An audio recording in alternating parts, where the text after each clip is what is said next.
Good evening, everyone. And I think this is like the last week you can officially say Happy New Year. At least I've said it a few times, but since I haven't talked to everyone that's here, Happy New Year. I hope this year is starting off and continues to be wonderful for you.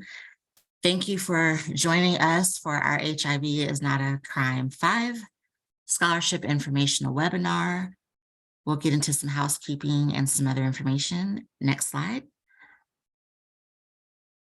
For those that haven't heard or don't know, HINAC, as we'll refer to it for the remainder of this webinar, because saying HIV is not a crime training academy is a mouthful. HINAC will be hosted at the Emory and Henry College, June 4th through 7th in Emory, Virginia. And before we get into the hard details and the nitty-gritty of what you all been waiting for, please keep in mind that everyone should be displayed as muted while we go through the slides and the process for this application. You do have access to use the chat or the Q&A feature to capture any of your questions or comments or reactions. A recording link will be sent out from this call as soon as it's available, along with any other slide, well, any of the slides that we're sharing with you tonight. During the time that we have for Q&A, please raise your hand to be brought off mute. And when not speaking, just remember to keep your line muted so that we don't have any background noise in our recording. And that's mostly for folks that are watching the replay and to help our Spanish translation hear everything clearly, and that will be made available after this session as well. Next slide. And I've been rambling without talking about who I am. So I will kick it off and pass over to my co-chair, but the Scholarship Work Group is part of the HIV is Not a Crime Training Academy Executive Committee. I am Kamaria Laffrey, co-managing director at Sarah Project, one of the co-chairs of the Scholarship Work Group, and I'll pass over to Tiommi. Hopefully she can come off mute. Okay. Yes, I can. Hi, everyone. My name is Tiommi Luckett. I'm here representing Transgender Law Center, specifically Positively Trans. My pronouns are she, her, and hers. And yes, just want to welcome you and thank you all for joining us tonight. Thank you, Tiommi, and apologies, I put the wrong branch of the organization that you're representing. It's okay. It's because we're all family and we do so much. Right.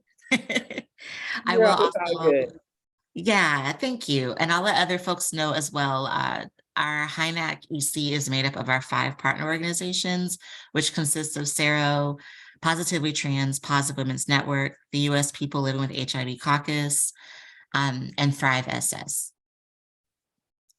Was that 5? Yes. Okay. Next slide, please. So I'll pass this over to our HINAC director to briefly touch on how we want to discuss our process so that we can keep everyone safe while we're at HINAC. Tammy? Thank you, Kamaria. And we don't go into specifics into this slide. The executive committee is still finalizing what our COVID protocol will be at this time. But as we know from the last 2.5, 3 years, COVID is fluid, but proof of vaccination will be required, and there you will have to send in proof of at least the 2 vaccinations and I believe 2 boosters, but that will be finalized. We will have testing and strongly encourage testing before you travel and arrive at HINAC. We want everyone to be as healthy as possible. Masking will be encouraged, but not required. And like I said, these are fluid and could change if there was another variant that comes out at that time of the year. In June, we certainly hope not. So if anyone saw AIDS Watch just opened up their registration process, and in there they had very comprehensive COVID protocols that in all likelihood, the executive committee will be adopting most, if not all of those as well. But we will send that information out and make it available on our website as soon as the executive committee finalizes that decision. Thank you for that, Tiommi. And please know that we have a whole community safety work group along with the HINAC EC that's working on this language and making sure that we're making this space as safe as possible. Next slide. So our scholarship timeline tentatively is a press release went out Monday, letting you all know to be here tonight. And then our webinar is now. The call for nominations will go live once this webinar closes. The link will be shared out so you can start nominating, and we're going to explain what that process is. Our deadline for when that process closes, for when you confirm the nomination, is February 15th. And then we'll let all applicants know whether you are awarded or not. All applicants will receive a letter by March 23rd. And then those who are awarded are being asked to confirm their travel arrangements by the 30th of March. And then all scholarship awardees are being asked to participate in the What to Expect webinar. And that's the full webinar for anybody who's first time attending HINAC or just wants to understand the campus layout. That's where all of the logistics, all the nooks and crannies is going to be discussed on that call. Next slide.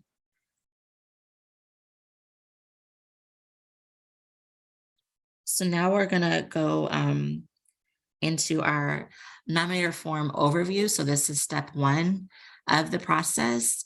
And I wanna ask if Tiommi wants to take this part over. If not, I'm more than happy to go through the slides. Okay, let's see if I can do this. Go ahead. All right, don't mean to put you on the spot. Okay, so this is our process overview. And it says to avoid application burnout and copy and paste letters of recommendation, this scholarship process is a nomination format. So what that means is we have had applications in the past where, let's just say, an executive director had nominated like 2 or 3 different people, right, that they work closely with. But their nomination letter or their scholarship letter, I'll say, was very much like copy and paste, right? So we really didn't get a feel of who the individual was, right? And so that's what that first line means. So step one is to get someone to nominate via the nomination form. Step two, the nominees will watch the email for the link to the scholarship application. Right? So someone will nominate you via the nomination form, and then whoever is nominated will watch out for the email link so that they can get the scholarship application. Now, that moves us into step three, where the nominees will respond by filling out the scholarship application. Step four is back on us as the review team, where we will review and score them. And then step five will be where all applicants will be notified on whether they are awarded or not. So we will not leave you hanging. If you have submitted an application, you will know whether you did receive an award, full or partial, or did not receive an award. And so lastly, the implications, the nominator needs to have the current contact information and be familiar with the advocacy experience of who they are nominating. Being nominated does not automatically guarantee that you will receive a scholarship. Perfect. Are there next questions or any questions before moving on to the next slide?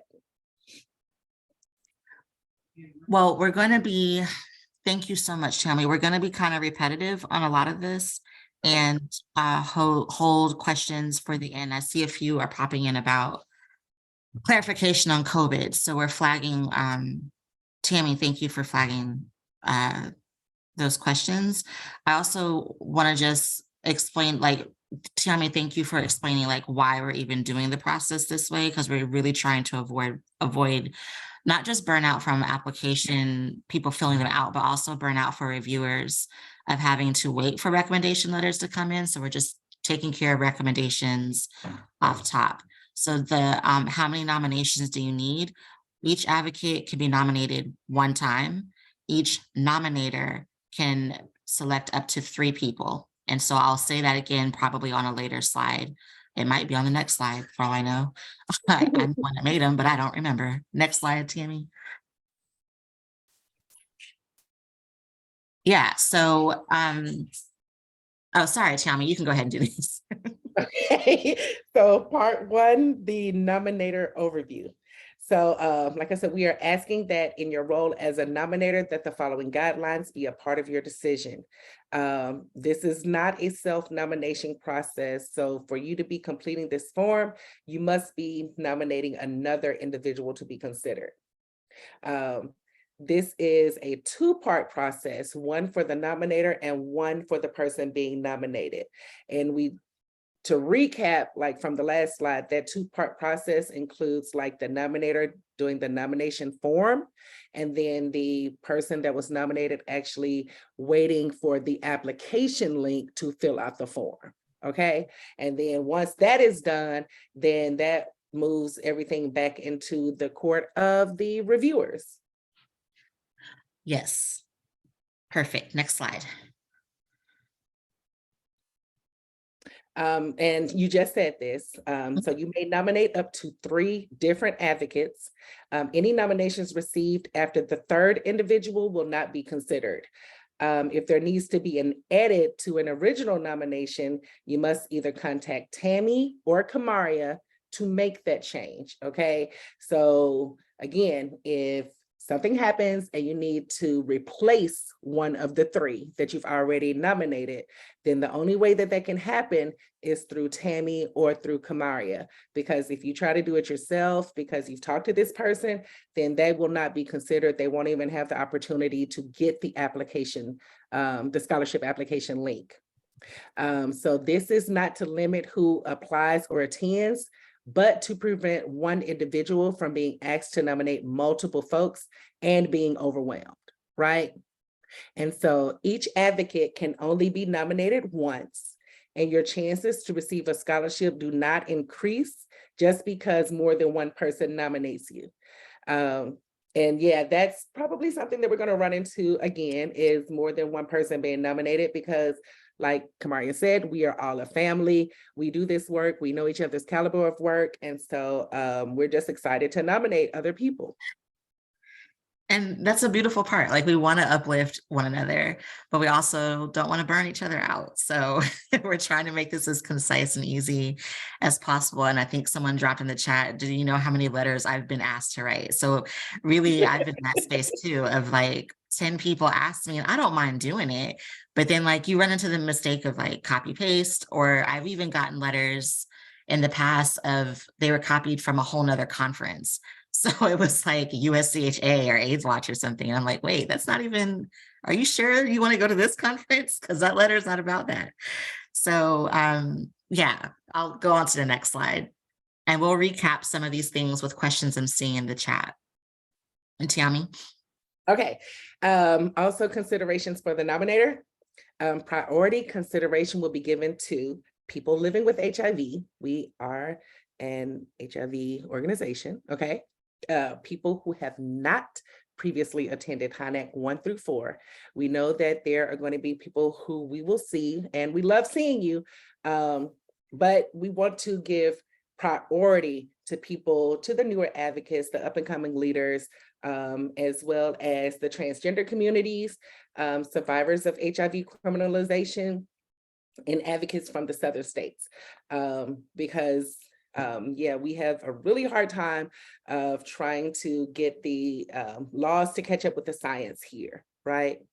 And so again, anyone can apply for a scholarship. We're simply focusing on uplifting communities most impacted by the over-policing and criminalization of HIV. And Priority will be given to these 5 tiers of applicants. Next slide. In regards to the nomination form, you may contact those that are nominating ahead of time so that they are prepared to keep an eye out on their email. And this is, again, the nominator can let the person know that they are nominating ahead of time so that they will know to look out for the email from HINAC, right? Which will be the scholarship application. And once you have submitted your nomination form, nominees will be contacted to then fill out the scholarship application. You see, same thing. We're not changing anything. You're going to hear it a few more times. The scholarship application will only be sent to the individual nominated to confirm they will apply for the scholarship. So just because you're receiving the scholarship application, we're only doing that right now. We're doing that to make sure that you want the scholarship, you're interested in attending HINAC. It does not automatically guarantee that you will receive it. And any applications received without previous nomination will not be considered or accepted. So do not share the scholarship application link with others. It is for you. Someone nominated you, someone thought you were special, had something to bring, and that you would add to HINAC5. So in the event that you can't make it, please just let either Tammy or Kamaria know. And yeah, next slide. Well, real quick, before we jump, just to give an example of like this last bullet, let's say, you know, I nominate Tiommi and Tiommi gets her scholarship application link and she's filling it out and she knows that Tiommi wants to go too. And then she sends her the link to apply. And we then get Tammy's application, but we never got a nomination. We're not even going to look at it. We have like a whole list that we're comparing nomination versus scholarship. And if those don't match, then we're not going to be looking at your application. So there's also a space, and I'll say this again later, there's a space on the application for the scholarship where we ask you to name who nominated you. So you're going to need to know who nominated you. And I know some people think nominations are surprises. They can be, but we would appreciate if you kind of clued in the person that's going to be looking for the email. So just wanted to add that example of, even if you did it that way, please don't. Like, I know you're trying to help folks out, but don't. They need to be nominated. And if you do want to send them the scholarship link, maybe consider nominating them. Anyone can nominate up to 3 other people. Now we can go to the next slide. Sorry. Okay. Okay, so as well, all scholarship recipients will be required to pay a $75 discounted registration fee for HINAC5. So feel free to work with this individual if they need assistance with fundraising for the fee, and this fee is due by April 14th. So what we're saying here is, if you are given the scholarship, you are still responsible for $75 for the discounted registration fee. And so as the nominator, we're saying that, you know, you are the first line of contact when it comes to this with the people that you've nominated. So if there's any work that needs to be done, then yeah, that's your responsibility, but I'm sure we can help. Please ensure those you are nominating are aware of the registration fee and that they will be contacted with the link to the scholarship application to fill out. They must respond to be considered for a scholarship. So again, just because you received the scholarship link, that only stemmed from you being nominated, and you must complete the application to be considered, right? And you have to be the person that was nominated to be considered as well. Yes. Next slide. Oh, so some logistical information about what's needed on the nominator form. First and last name, title, what type of work are you doing? Organization, if you are affiliated with an organization, your email address, one that you actually monitor, not one that is filled with spam, phone number, and also whether or not you have attended HINAC before, because those that have not attended before and were nominated will be given priority when it comes to scoring the application. And I just want to flag why we asked for a phone number. We're not going to be like calling you to have chit chats. We just need it in case there is a problem in your application. Like if we happen to click on the link and can't open it or whatever, we might ask you to resend it. Or if we can't get a hold of you via email, we won't call you outside of any reason except for the nominator form process. That's it. Okay, next slide.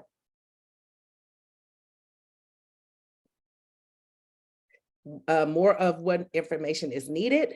Do you or your org currently work in decrim efforts? So these are some of the questions that you'll have to answer. How do you know the person you are nominating? Right, this is nominator with nominee. And what is that relationship like? And next, you will be asked questions about the person you are nominating, their first and last name, their email, the state in which they reside, whether or not their state has an HIV specific statute. And we have a link in the slide deck that you can use to find out whether or not your state has an HIV specific statute.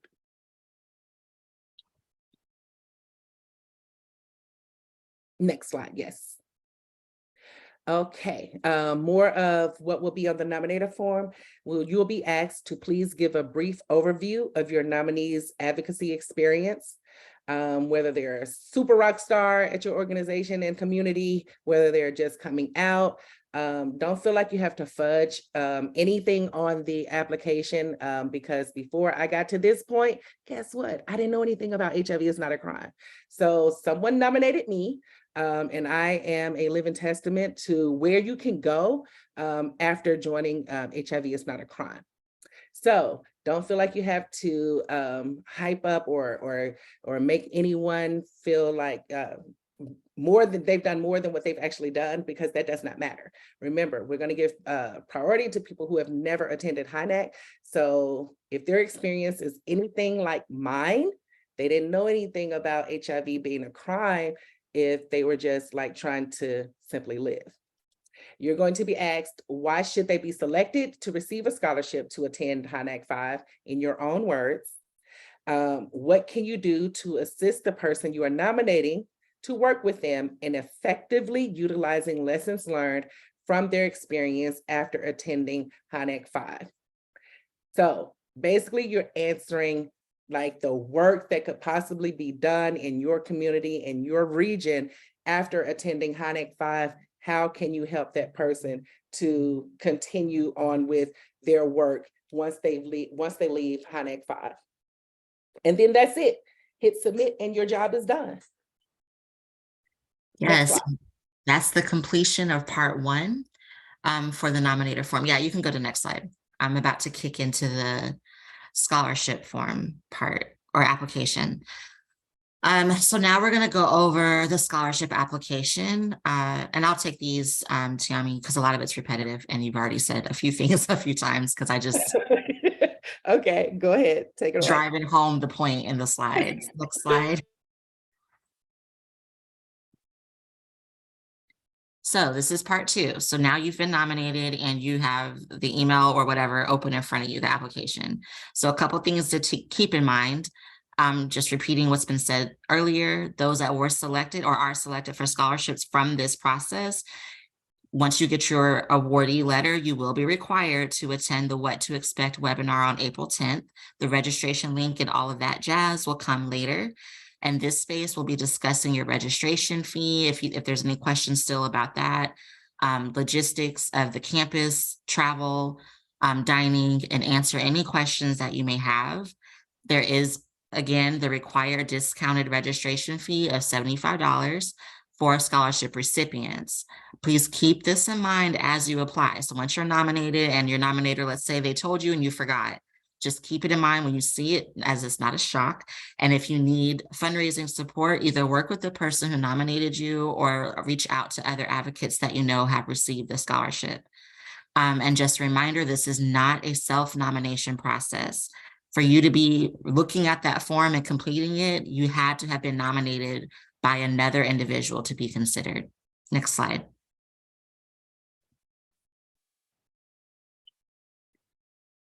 Again, this is part 2 of the process.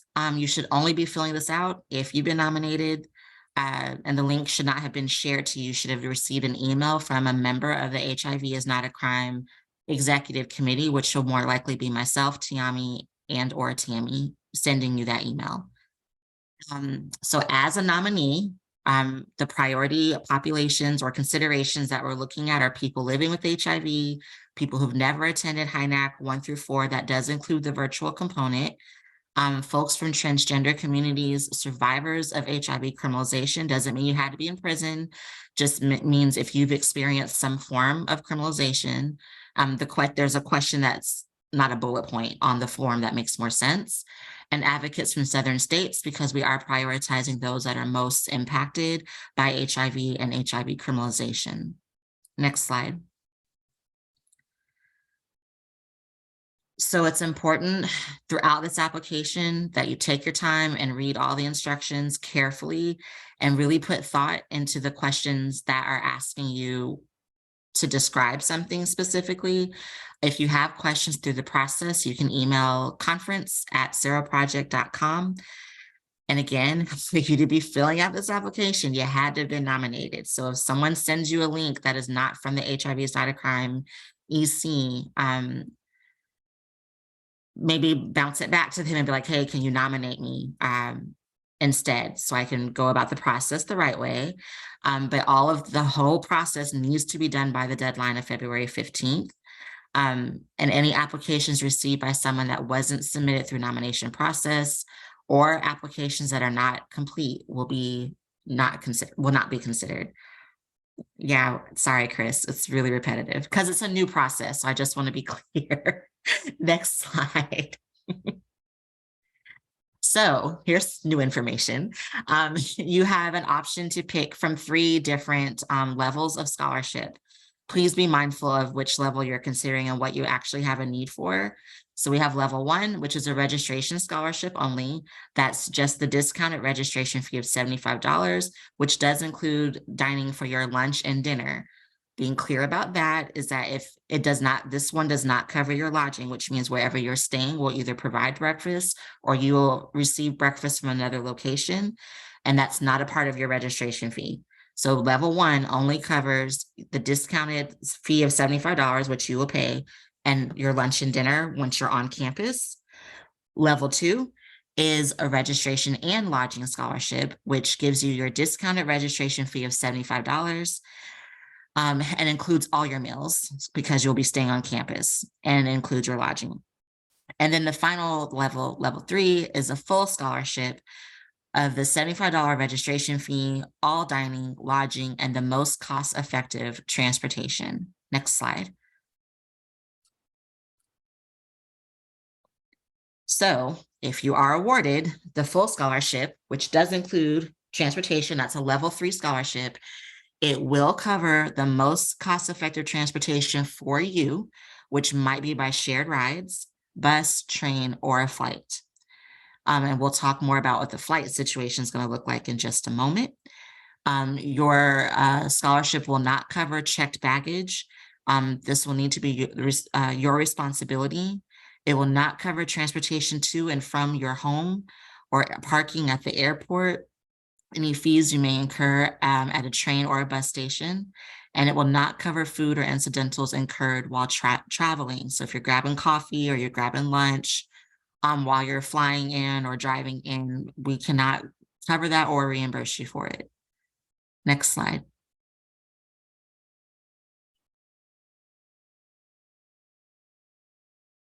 Oh, sorry. Maybe I shouldn't have used the same font on every slide because I didn't even realize you changed it. So by filling out this scholarship application and you filling it out in its entirety, you're agreeing that you will attend the HINAC What to Expect webinar on April 10th, and that you'll attend the entire training academy, including all the sessions. It's really important that you keep this in mind and be considerate in this, because if you received a scholarship, that means someone else did not that applied. And we want to be sure that we're using our very scarce scholarship resources. We're fundraising our butts off, but we just want to be sure that we're utilizing our resources for those who are most motivated and committed to the full participation during their time at HINAC and once they return home. Next slide.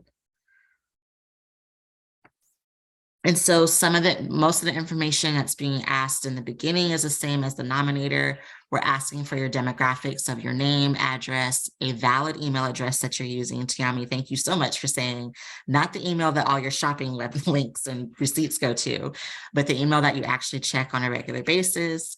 We will need your phone number because we will only call for any especially if you're awarded a scholarship, we need a phone number on file. If there's any last minute changes in your travel or your payment of registration fee or anything like that, we need to be able to get you ASAP.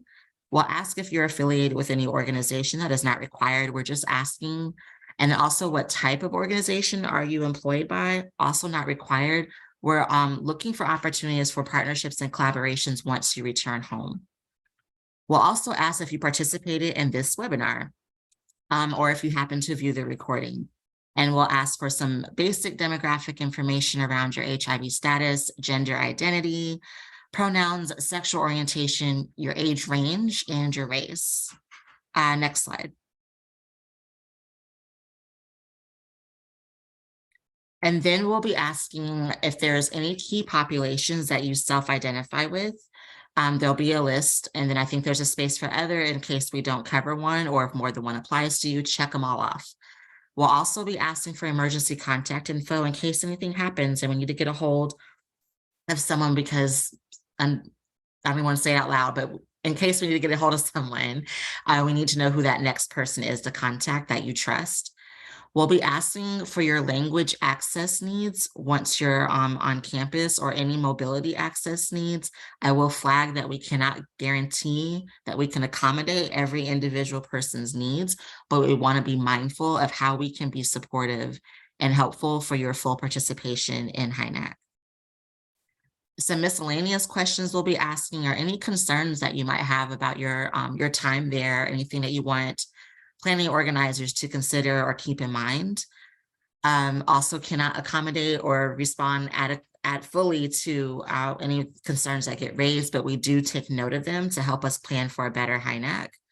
We'll ask you some advocacy related concepts. Some of these questions will ask you to be describing what something means to you. Please be mindful about the thought you put into that response.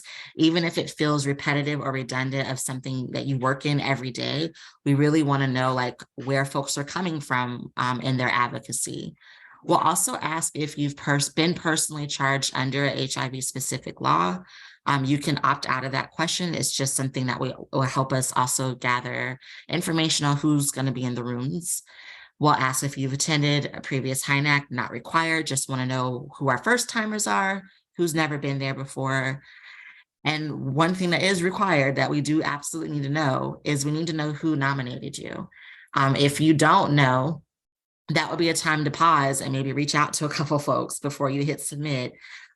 If we get applications that say, I do not know, it's going to raise a flag because we know who nominated you, but we're going to be like, well, how did you get the link if you don't know who nominated you? But it's just helpful for us to be able to connect. Next slide. So here's some of the questions that we're asking folks to put thought into, but two other questions around your advocacy experience is, have you ever attended or participated in AIDS Watch in DC? This year, it'll be March 19th through the 21st. If you want to attend that, you can go to aidsunited.org to find out information about that event. It's an opportunity for those that may not know to speak with your state Congress folks about different issues impacting people living with HIV. So I'll ask if you've ever attended that. And also, have you ever attended HINAC? I think I already said that one. These following questions are the ones I was referring to about putting your thought into the responses, because this is actually where you are scored, and this is where the process becomes competitive. So we're not looking for 5-paragraph essays, dear Jesus, please don't. We're asking for bullet points, but we're asking for detail. So we're going to ask you questions like, have you ever heard of the Denver principles? If you haven't, here's your time to do some research. We're going to ask you, what do those principles mean to you? With 1 to 2 sentences, express how it impacts your life and advocacy. We're going to ask about MIPA because a lot of folks have never heard of MIPA. I know I was in a meeting once and someone thought MIPA was a person, and it is in a sense, but they're like, who's MIPA? Where does she work? And I was like, no, the meaningful involvement of people living with HIV, or the greater involvement of people living with HIV and AIDS. And we'll ask, where have you seen it practiced? What did that mean to you to see it in action? And to provide 1 or 2 sentences describing how it impacts your life and advocacy. So please put thought into those responses. Next slide. And these 3 questions were asked, there depends on how you answer if you've ever attended HINAC before. So if you have, what was something you did in your state with the information you took home from your previous experience? If you've attended and you weren't able to use what you learned, why? Like, what were the barriers that contributed to that? And then if this is your first time attending HINAC, what do you hope to gain from the sessions that you attend to use when you get back home? Each of these questions, you will need to provide a bullet point of a list of up to 5 activities. You don't have to write paragraphs. It does not have to be 500 words plus. We just want an idea to be as descriptive as possible, but brief about how you want to engage with HINAC once you get back home. And if it doesn't apply to you based on how you answer the question, just please type not applicable or NA. Next slide. And this, I don't know if this is the final question, but another major question is, we'll then ask you, this is where you can write at least 1 paragraph, telling us anything else that you would want us to know about your experience, your advocacy experience, that will help us understand who you are and why you should be selected for a scholarship. We are stressing that all people are encouraged to apply once nominated. The scholarship process is designed to support new and emerging advocates, especially those from communities that are historically underrepresented in our HIV policy and advocacy in the nation and abroad. So really be thoughtful about what it is that would get your attention to receive a scholarship, get our attention for you to receive a scholarship. Next slide. So just to go over some HINAC logistics, repeating that registration for scholarship recipients is $75 discounted fee.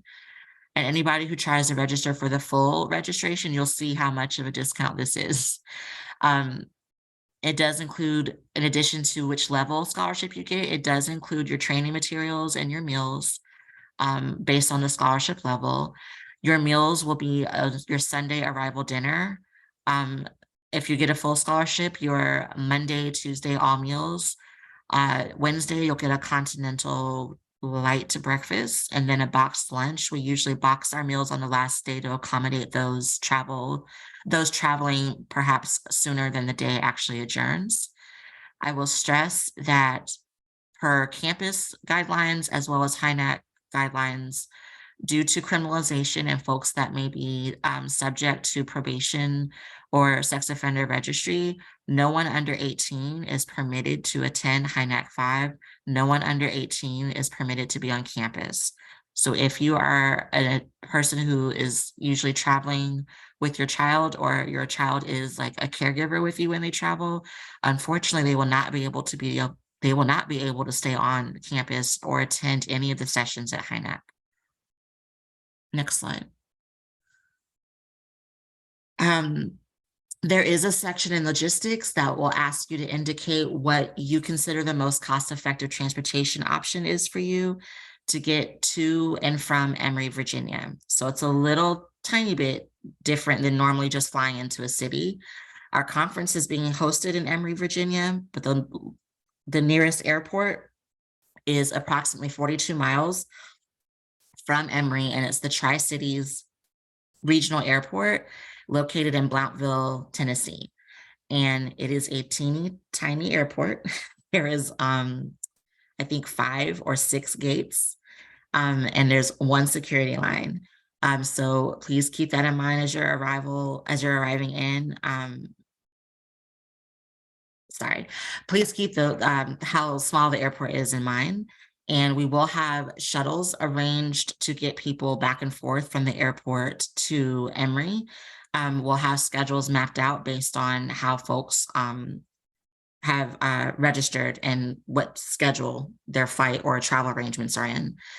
We will need, in order to make the travel arrangements for scholarship recipients, we will absolutely need your date of birth. And we need your full name as printed on your government state issued identification. Even if you don't go by that name, we need that. Please put that, if your government name is different than the name you actually go by, there's a separate section in the application for you to type out your government issued name, so that we don't confuse what name you actually want to go by. And if you're not flying and happen to be within driving distance of Emory, you might be asked if you're interested in ride sharing. And if you're able, we can try to connect advocates who are near each other to help support in ride shares. Next slide. Also, our lodging, just to reiterate, is June 4th through 7th. So it includes 3 nights of Sunday. Well, I meant to put Sunday through Tuesday, sorry. Sunday night, Monday night, Tuesday night, you leave Wednesday morning. Please note that scholarship awardees are required to share lodging and will have the opportunity to name their preferred roommate, which means someone else who is nominated and gets a scholarship during the application process, but we cannot guarantee that both of you will be in the same room if one of you does not get a scholarship. So please keep that in mind to drop maybe 1 or 2 names if you want, but make sure that other person knows that you're naming them so that we can pair you up properly. Next slide. I'm gonna pass this over to the brilliant Tiommi, who's been coordinating with our campus organizers on our lodging. Thank you, Maria, I appreciate that. So campus lodging is different than HINAC 1, 2, and 3, as none of them have been the same yet. So for campus lodging at Emory, it's like apartment style with shared rooms and a shared bathroom. So there's a bathroom in between the 2 rooms.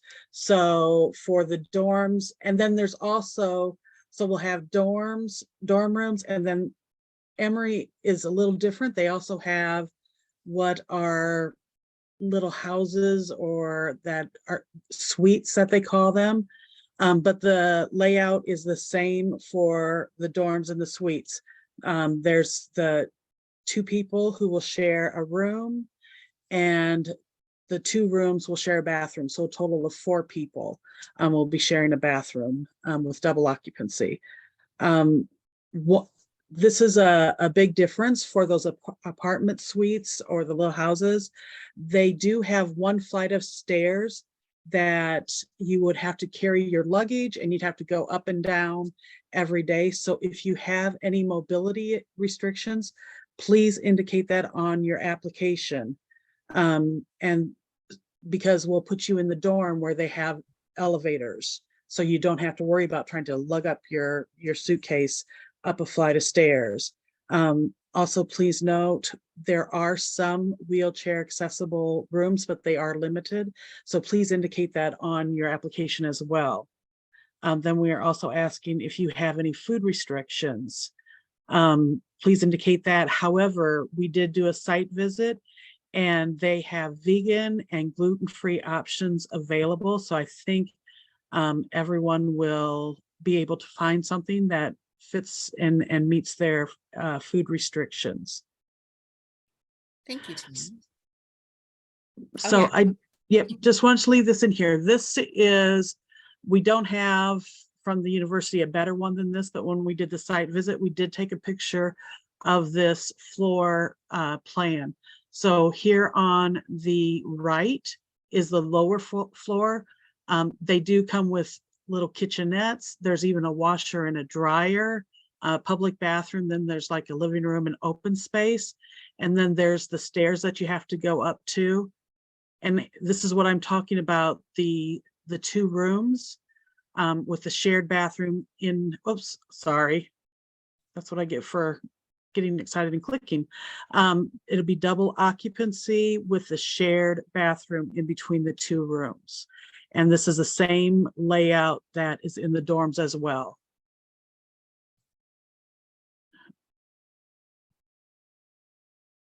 Thank you. Thank you for that, Tammy. And once we do the what to expect webinar, we'll have a clearer picture of the floor plans available. But so I'll also flag, no pun intended, the questions we showed you all are a little bit out of order than what's on the application. The application is structured differently, but once you've done all of that we just expressed, you have reached the finish line and could submit your application. So as long as you do that before the deadline, you will be contacted on whether or not you're awarded a scholarship by the HINAC EC. And I think we can now, next slide before I say that. Yes, we can now unmute folks for Q&A. I did see, I just wanted this kind of expressed out loud because I think we should go over again what our COVID protocol, part of our COVID protocol as far as vaccinations are concerned. And Tammy, you have to help me with my memory because I have 2 other conferences in my mind. Give me just a second. I want to pull it up so we can be really clear with the language, but I have put in the chat box. The language has not been finalized with the EC. Hopefully that will be done next week, and we will send out the language to everyone who is registered for this through an email. Along with it will be on our website and things like that. But hold on just 1 second while I pull that up, or if you want to touch on something else while I pull that up. So if folks also can raise your hand if you have a question or drop it in the Q&A or the chat. Yes, Jacqueline, the Spanish translation, I apologize that we don't have live translation, but when we make the English recording available, then that can be translated, and then we'll share that out in another email for folks to be able to have a clearer understanding. Again, I apologize. We're really working, we as in Sarah are really working hard on our language justice access, trying to do better.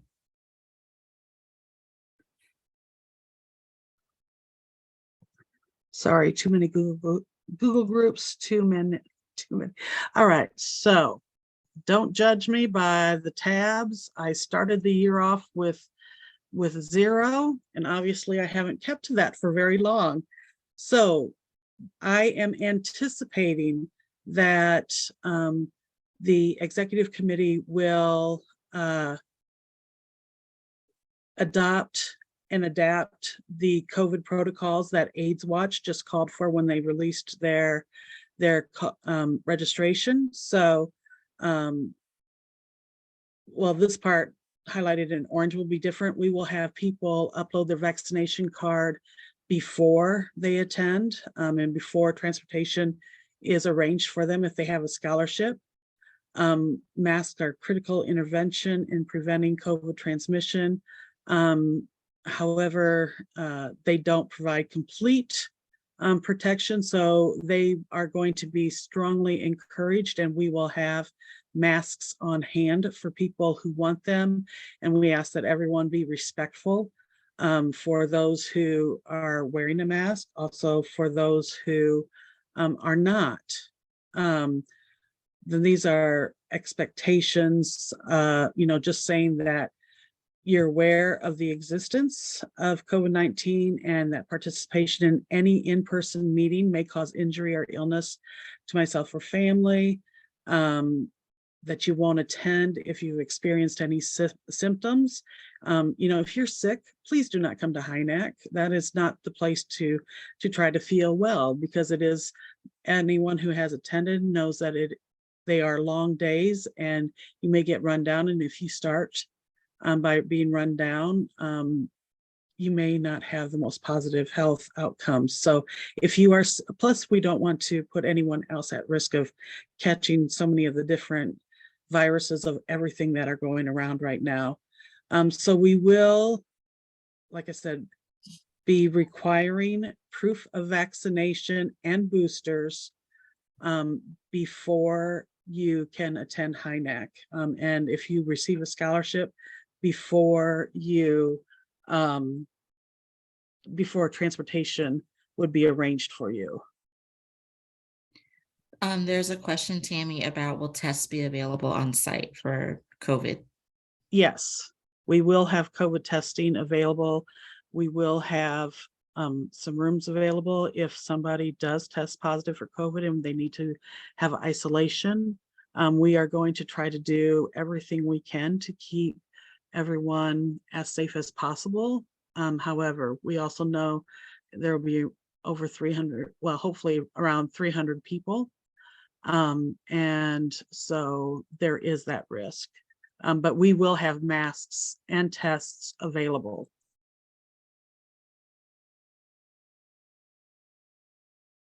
Are there any questions about the nomination process, step 1 of the scholarship process? Or step 2 of actually being nominated?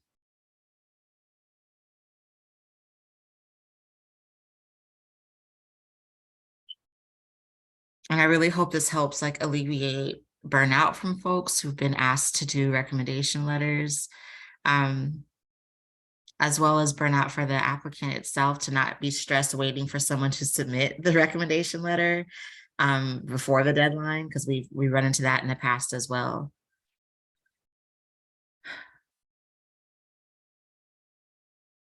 Trying to think, is there anything else that we didn't repeat 6,000 times that needs to be expressed again? But I think, yeah, so once this webinar concludes, the nominator nominator form link will be made available. So that can be shared widely. Just remember, you can only nominate 3 people. And only 1 person can be nominated at a time. Like, I can nominate 3 people and it need to be 3 different people. I can't nominate Tiommi twice.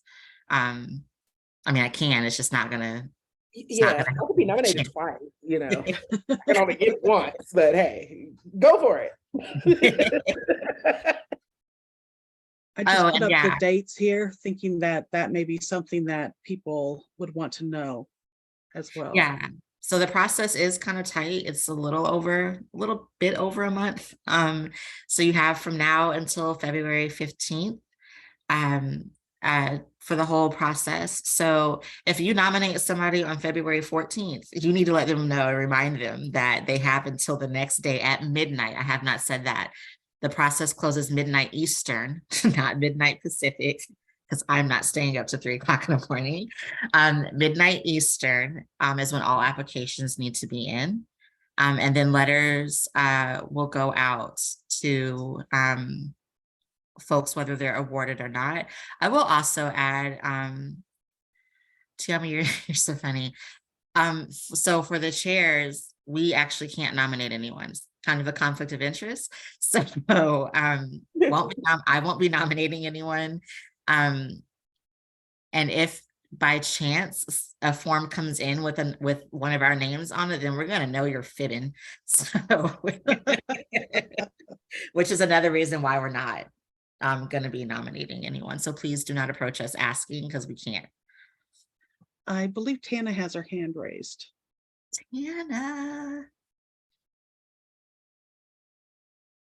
Oh, I think we have to unmute her. Yeah, we have to promote or unmute or promote the panelists or something. I forget how to. Sorry, let me. Only been Zooming for the past 4 or 5 years. Oh, just allow to talk. There we go. So let me ask this, and I want to make sure I clarify this. So I think if we are nominating people, I think we need to really stress that $75 off of the very top. Yep. That way, if there is an issue, we know ahead of time that absolutely that who we are nominating. So yes. So I just wanted to make sure that. that. Yes, Okay. I'm pretty sure it's the application. I will say that's why I tell people to take their time.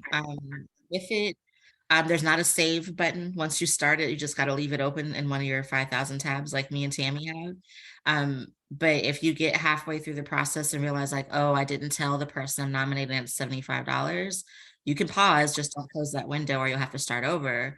Send them an email, give them a call, let them know. Make sure it's okay. Thank you for that, Tana. You really want to let people know. You don't want them to be surprised. They get nominated, they're all excited, and they go to fill it out and they're like, 75, I don't have $75. So we just do want to be mindful to let folks know that. Yeah, I think that's an important piece. Thank you, Tana, that is. And in the question and answer box, Jacqueline, hi Jacqueline, does have a question. She doesn't quite understand the nomination process. So I guess we can offer, Jacqueline, if you wanted to talk offline, we could do that, or maybe wait until we do have the Spanish translation. But as Kamaria said, rather than having to include or wait for somebody to do a letter of support afterwards, it's before. So it's like a letter of support at the beginning of the process. So I'm hoping that helps, but email me and we can maybe talk offline with any other questions. So you're going to need to find somebody in your community that knows the work that you do to nominate you. And after this webinar, Kamaria and Eric have drafted a press release that will go out with the nomination form along with the recording link, so that people can have access to the nomination form. I think another question popped up. Yeah, Chris.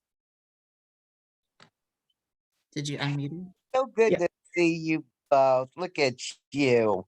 Okay, so my question is on other committees. I know you said you all can't nominate people, but I'm on the planning committee, and I'm sure I'm going to be on the abstract committee and 50 other committees once Hot sets her sights on me. Are we able to nominate people, or is that just for the higher rung people up there, up on It's your ivory tower? So I will express that. So if you're planning on reviewing a scholarship, like if you want to be on the review team, or No, if you're one of the chairs, such as myself and Tiommi, then do not nominate people.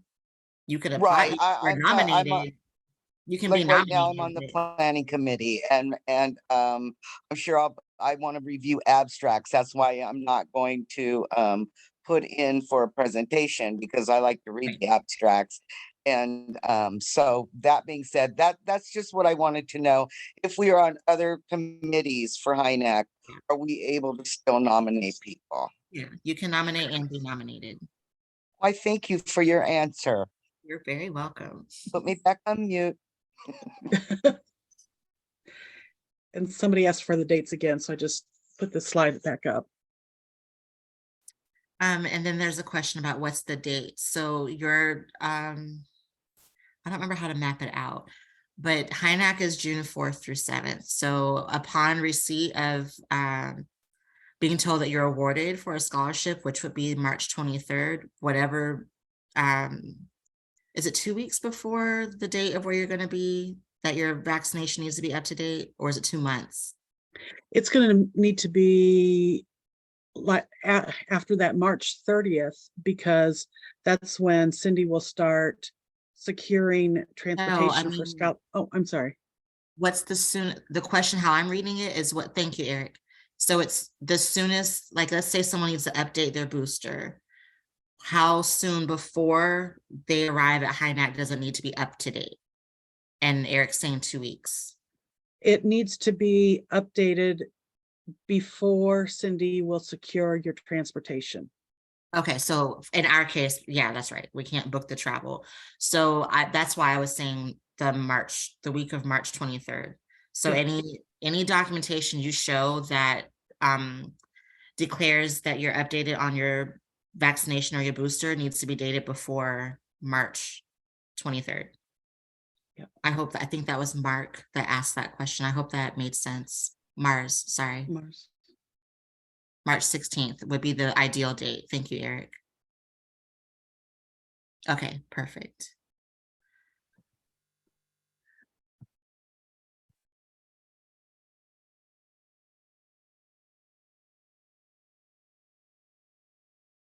And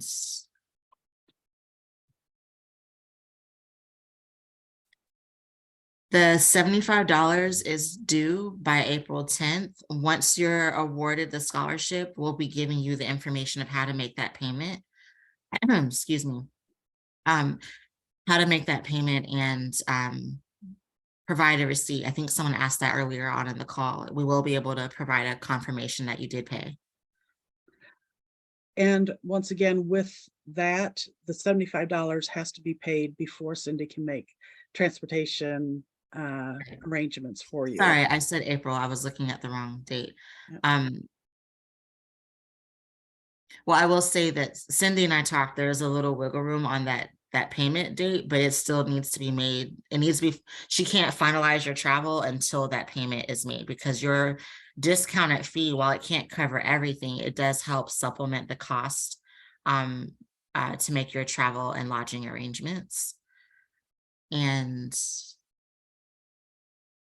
yeah, I forgot to put this slide in, my bad, but thank you to our amazing comms director for flagging that.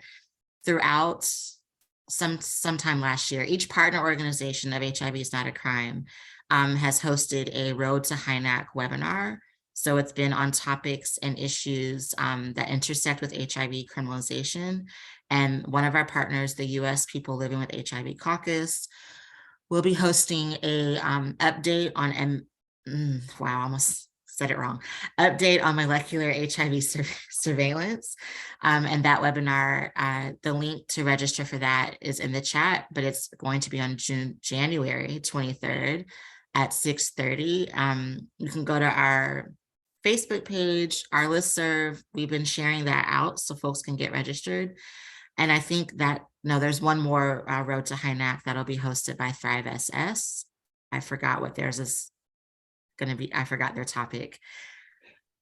About the Georgia decriminalization. Yes, so they'll be effort. talking about their Georgia modernization efforts that they made, because they were able to modernize spring of last year.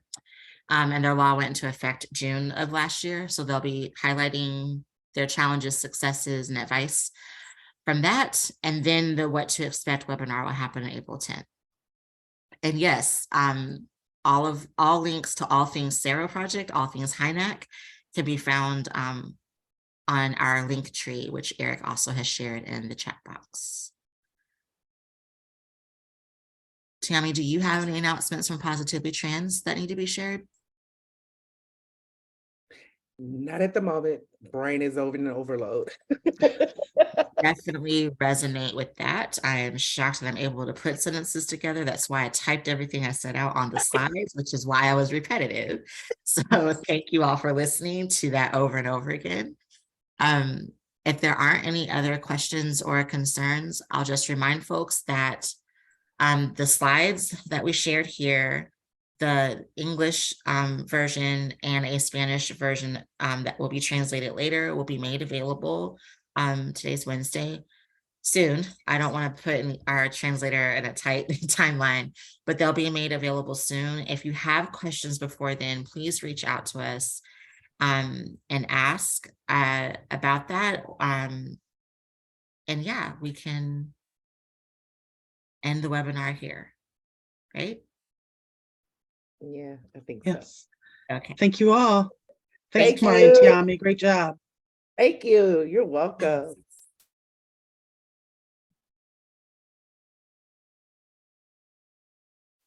Stop recording. All right. Yeah.